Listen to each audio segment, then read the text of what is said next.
ሰላም ውድ ቤተሰቦቼ እንዴት ናችሁ? ዛሬ ቆንጆ ጠቃሚ የሆነች የምግብ አሰራር ይዤላችሁ መጥቻለሁ። እንደምትወዱት ተስፋ አደርጋለሁኝ። ለመሲ ማጀት አዲስ ከሆናችሁ ሰብስክራይብ በማድረግ ቤተሰብ ሁኑ። ወደ ቪዲዮ ምግባችንን ለመስራት ግብአቶች እንደዚህ አዘጋጅቻለሁኝ። ቀደም ብዬ ነው የከታተፍኳቸው። ሽንኩርት አለኝ፣ ካሮት አለኝ፣ ጥቅል ጎመን እንጨምርበታለን እና ኮረሪማ አለኝ፣ እርድና ነጭ ቅመም። ዋናው ግብአቱ ደግሞ አጃ ነው። አጃው ይኸው እንደዚህ አቅርቤዋለሁኝ። አልታጠበም፣ ጥብ እናደርገዋለን ቆንጆ አድርገን። ሌላው ደግሞ የሚያስፈልገን ዘይት ነው። አሰራሩን እስከ መጨረሻው ድረስ ተከታተሉት።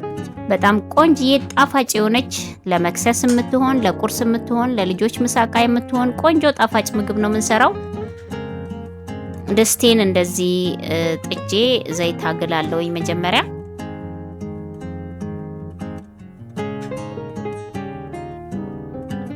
በዚህ መልክ ዘይቱ ትንሽ ጋል ካለልን በኋላ ሽንኩርታችንን ጥብስ እናደርጋለን ማለት ነው። ቆንጆ ጣፋጭ ነው የሚሆነው። ትወዱታላችሁ እርግጠኛ ነኝ። ቅንጬን ለየት ባለ መንገድ ደግሞ በዚህ መልኩ ከአትክልት ጋራ መስራት ብዙ ጥቅሞች አሉት። ብዙ ጥቅሞችን እናገኝበታለን ማለት ነው። የአጃ ቅንጬ በራሱ ጥቅም አለው። ካሮት፣ ጥቅል ጎመን ሲጨመርበት ደግሞ በጣም ለየት ያለ ጥቅሞችን እናገኝበታለን ማለት ነው። ሽንኩርቱን ከካሮቱ ጋራ በዘይት ጥብስ እናደርገዋለን ቆንጆ ሆኖ እንዲበስልልን።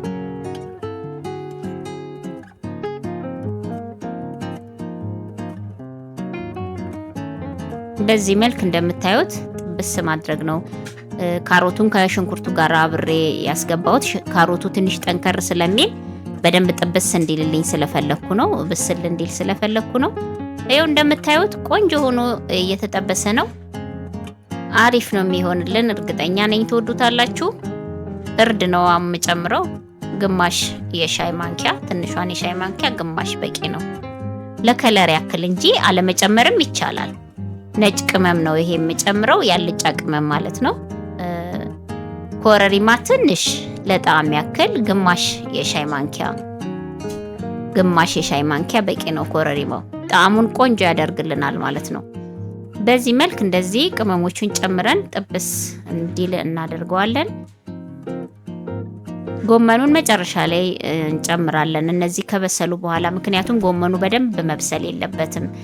በጣም ከበሰለ ብዙም ለጨጓራ ጥሩ አይደለም። ስለዚህ እነዚህ ከበሰሉ በኋላ ጎመኑን እንጨምረውና የተወሰነ ነካ ነካ ካረግነው በኋላ ሌሎችን ነገሮች እንጨምርበታለን።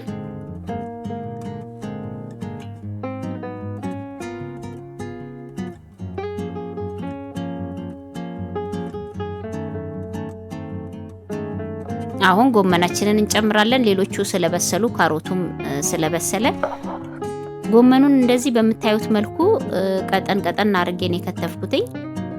በጣም አላደቀኩትም፣ ጎላ ብሎ እንዲታይ ሲበስል ሙሽሽ ስለሚል ጎመን ጎላ ብሎ እንዲታይ ነው እንደዚህ ያደረኩት። እናንተ በፈለጋችሁት መልኩ መክተፍ ትችላላችሁ፣ ማድቀቅም ይቻላል። ግን ከሚደቅ በዚህ መልኩ ደግሞ ቢሆን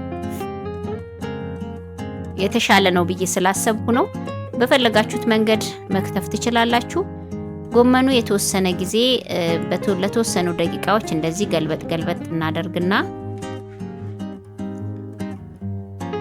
እንተወዋለን ለትንሽ ጊዜ።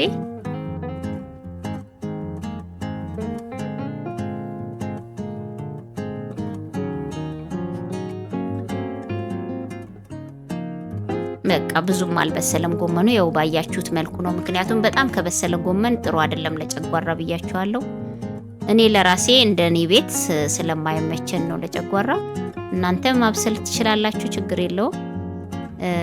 ውሃ በአጃችሁ ልክ በቅንጫችሁ ልክ መጥናችሁ ነው የምትጨምሩት ማለት ነው። ያው በዚህ መልክ እኔ አሁን ቅድም ላያችሁት ቅንጬ ግማሽ ቅንጬ ነው። ቤተሰብ በዛ ስለሚል ግማሽ ቅንጬ ነው ያደረኩት። ለግማሽ ቅንጬ አንድ ጆግ ከትንሽ ውሃ በቂ ነው። እንደዛ ብታረጉ እናንተም አሪፍ ነው የሚሆነው ብዬ ተስፋ አደርጋለሁ። ቡክት አይልም። ቅንጬ ጥንቃቄ ይፈልጋል። ውሃው ከበዛ ቡክት ነው የሚለው። ጨው ነው አሁን የጨመርኩትኝ። ጨው ለጣዕም ያክል ትጨምራላችሁ። አብሮ ውሃው እንደዚህ ፍልቅልቅ ሲል ቀደም ያያችሁትን አጃ ሙልጭ አድርጌ አጥቤ ይኸውላችሁ። አጃ በጣም በደንብ መታጠብ አለበት። በዚህ መልክ ይኸው ቆንጆ አድርጌ አጥቤ አምጥቼዋለሁ። ከዛ ውሃችን ሲፈላ አጃችንን መጨመር ነው። ውሃውን ከመጠንለት አጃውና ውሃውን ከተመጣጠነ ካመጣጠን ነው አይቦካብንም። ቅንጬው ፍርፍር ያለ ቅንጬ እንበላለን። ቆንጆ ማለት ነው። ቅንጬ ሲቦካ በጣም ነው የሚያስጠላው። ለመብላት ራሱ ይዘጋል።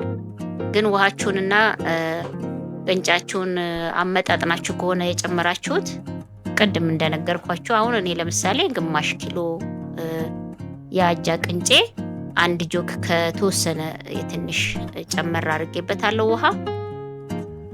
እንደዚህ ነው የጨመርኩትኝ። አሁን እንደዚህ እንትን ካላችሁት በኋላ በቃ መነካካት አያስፈልገውም። እንደዚህ የመጀመሪያውን እንደ ቅንጬውን እንዳስገባችሁ የተወሰነ ቀልቀል ታደርጉትና ክድን አድርጋችሁ ዝም ማለት ነው። መነካካት ጥሩ አይደለም።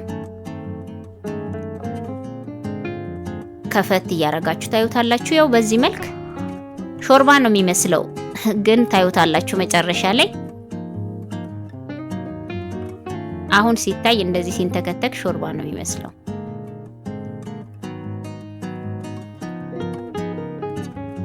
ውሃውን ምጥጥ ያደርግልናል የተወሰነ ቆይተን ስናየው። ይሄውላችሁ እንደምትመለከቱት በጣም ቆንጆ ሆኖ ደርሶልኛል። በጣም አሪፍ ሆኖ ነው የደረሰው። ውሃውን ምጥጥ አድርጎ እንደምታዩት ይኸው እያሳየዋችሁ ነው። አሁን ከሰዓቱን አሁን ስላጠፋሁት ነው። ትንሽ በረድ ሲል ደግሞ እናየዋለን። ይኸው ውስጡን ይዩት። ውስጡ ምንም አይነት ውሃ የለውም። ቅንጬውም አልቦካም። ይኸው እንደምታዩት ቆንጆ ሆኖ በስሏል። በረድ አድርገን ደግሞ አውጥተን ቀምሼ ያሳያችኋለሁ። ከወደዳችሁት ቪዲዮውን ላይክ በማድረግ ብዙዎች ዘንድ እንዲደርስ አድርጉ።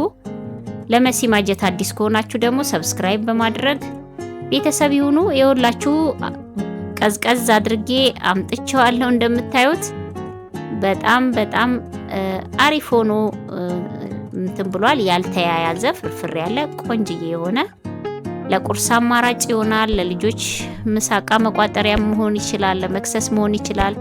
ቀምሼ ደግሞ አሳያችኋለሁ። በጣም አሪፍ ነው። ዋው! በጣም ቆንጆ ጣዕም ያለው ነው። ቀጣይ ቪዲዮ እስክንገናኝ ባይ ባይ።